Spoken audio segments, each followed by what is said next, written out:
Marami na po ang nagfa-file ng kanilang COC para po sa eleksyon sa 2025. Pero bakit sa dinami-dami na nag-file kahapon at gayon, bakit natatangi itong pag-file ni Amy Marcos? Sabi po dito sa GMA News, Amy Marcos files COC for re-election bid in election 2025. So, ano special doon? Senator Amy Marcos formalized her re-election bid in the 2025 elections by filing her certificate of candidacy with the Commission on Elections.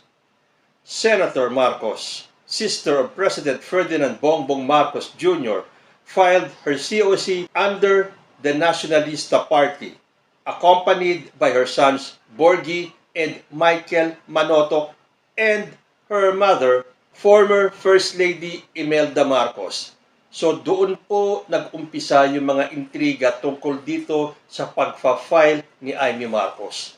Bakit daw kailangan isama pa ang kanyang inang si Imelda Marcos considering that Mrs. Marcos is already 95 years old? Tama po ba yung edad na sinabi ko? Please correct me if I'm wrong. Bakit kailangan niyang stressin ang dating unang ginang to go through all the effort para samahan lang siya sa pag-file ng COC? Akala ko ba independent siya, mag-isa siya, matatag siya at kayang-kaya niyang tumayo mag-isa? Bakit kailangang gamitin si dating unang ginang Imelda Marcos? Dahil yun po ang mga narinig kong komento ngayong araw na to. Ginamit ni Amy Marcos ang kanyang ina sa pag-file ng COC. Bakit kailangan isama si dating unang ginang para makakuha ng simpatya ng tao? Alam ng buong Pilipinas na si Amy Marcos ay anak ni Apo Lakay Sr. at ni dating ginang Imelda Marcos. Bakit kailangan kaladkarin itong ina sa pagpa-file? Kasama naman ang kanyang mga anak. Hindi ba sapat na andyan yung kanyang mga anak to give her support? Bakit daw kailangan pang isama si unang ginang Imelda Marcos? Sana kung bata-bata pa si Madam Imelda. But she is 95 years old, naka-wheelchair na nga lang eh. Bakit kailangan isama ni Amy Marcos dyan? So, panay ngayon ang batikos kay Amy Marcos. Panay na nga ang gamit niya sa kanyang ama. Ang dami niyang pahayag na ginagamit ang kanyang ama. So, she is her father's daughter, so on and so forth, blah, blah, blah, blah. Ngayon, pati ang nanay niya, isasama niya sa kanyang mga drama. Pangalawa, sabi dito, she filed her COC under the Nacionalista Party. Akala ko mag-i-independent siya. Yung pala, under pa rin ng Nacionalista Party. Di ba ang Nacionalista Party ay kasama sa alyansa ng Bagong Pilipinas ni President Bongbong Marcos?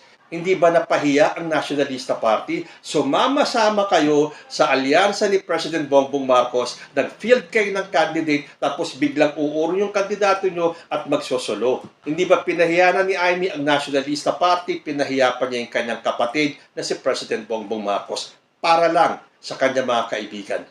Dahil hindi nga ba sinabi niya, kaya siya magpa-file ng separate para daw hindi na malagay si President Bongbong Marcos sa alanganin at ang kanyang mga kaibigan, yung kanyang mga tunay na kaibigan, ay hindi na mag-atubili o kung ano man ang sinabi niya.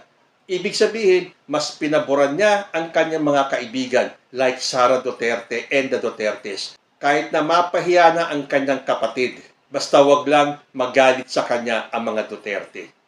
Tuloy ko.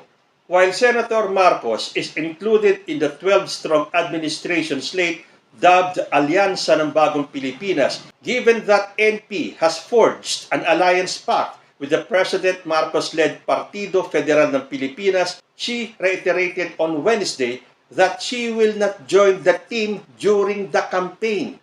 Sabi niya, hindi po ako kaalyado ng anumang pangkat, anumang sektor, anumang grupo. Kaya tinataya ko na ako ay mananatiling malaya at matatag. Bakit siya nag-file ng COC under ng Nacionalista Party? Sinabi niyang hindi siya kaalyado ng anumang pangkat, sektor o anumang grupo. Ano ba ang Nacionalista Party? Hindi ba isang pangkat yan? Isang grupo yan? Kaya mananatili daw siyang malaya at matatag. Matatag pero kailangan niyang gamitin ang kanyang inang si dating unang ginang Imelda Marcos para makakuha ng simpatya.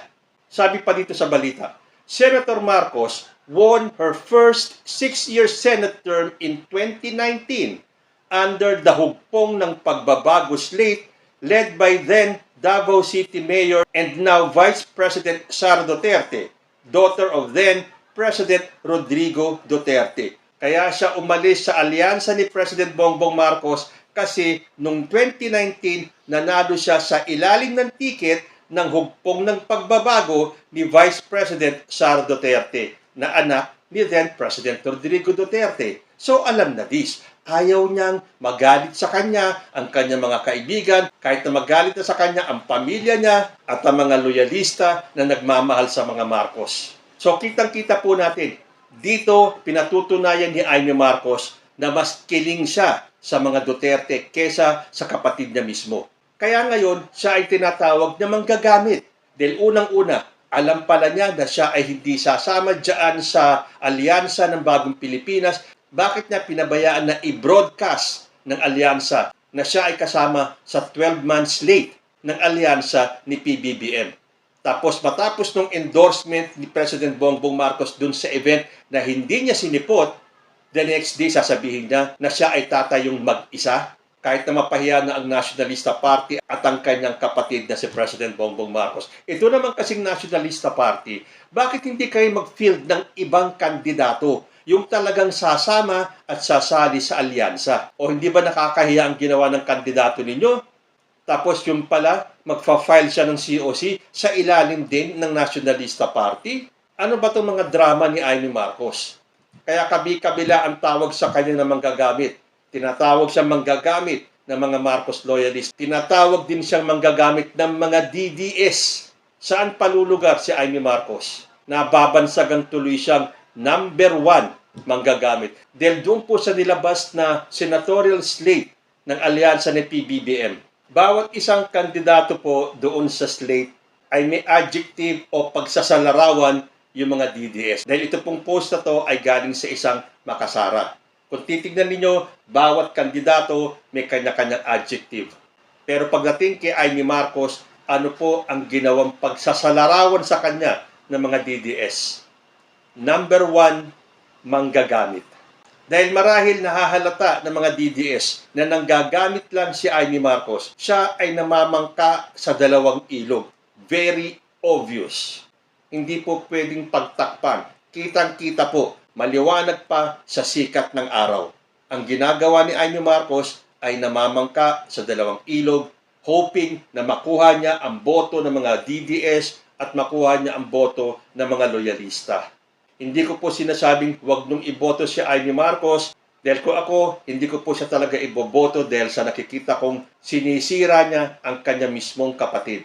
Nasa sa inyo po kung iboboto niyo si Amy Marcos. Kanya-kanya po tayo ng paniniwala. I do not want to influence any one of you.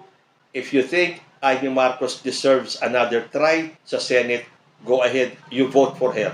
Pero doon po sa mga katulad ko na nakikita ang mga drama ni Amy Marcos, isa po ako sa mga loyalista na hindi boboto kay Amy. Katunayan pa na itong si Amy Marcos ay manggagamit tulad na sinasabi ng mga netizens. Tandaan ninyo yung sinabi sa kanya ni Baste Duterte nung time na dumalo si Amy Marcos at si Sara Duterte sa isang maisog rally kung saan minura-mura ng pamilya Duterte ang presidente natin at imbis na ipagtanggol ni Amy Marcos si PBBM ay binigyan pa niya ng katwiran si Baste Duterte. Ito po yung code card kung saan sinabi ni Amy Marcos. Nagulat ako Nandun ako sa Davao. Biglang nagkaroon ng announcement yung tungkol kay Mayor Baste. And nung nakita ko nga si Mayor Baste, nagsosorry nga sa akin. Sabi niya, pasensya ha, sorry. Naintindihan ko naman. Kasi siyempre, sino ba naman na anak ang hindi magdadamdam kapag ikukulong mo yung tatay, pati yung ate niya? Minura-mura na yung kanyang kapatid. Minura ng ama, pinagre-resign ng anak. And yet, sino ang pinagtanggol ni Amy Marcos? Hindi si President Bongbong Marcos, kundi si Baste Duterte.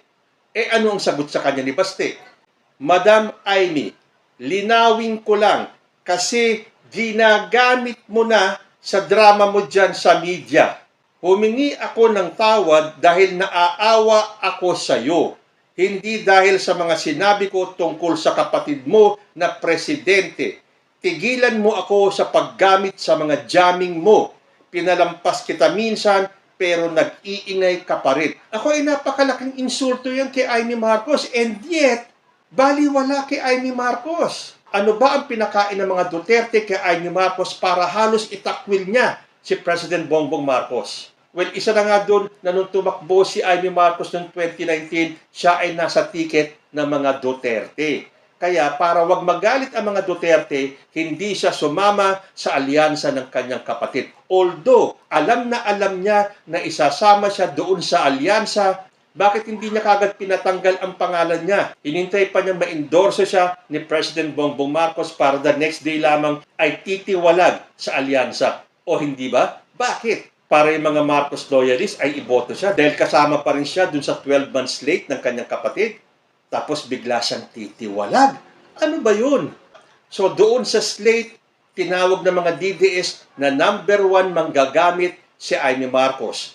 At kung babalikan nga natin itong sinabi ni Baste Duterte, ginagamit mo na sa drama mo dyan sa media. Tigilan mo ako sa paggamit sa mga jamming mo. Pinalampas kita minsan pero nag-iingay ka pa rin. See? Wala man lang respeto itong si Baste Duterte. Pinahiya, ininsulto si Amy Marcos pero parang walang nangyari para kay Amy. At kung iisipin natin ngayon, hindi kaya siya ang pinaringgan ni Sara Duterte?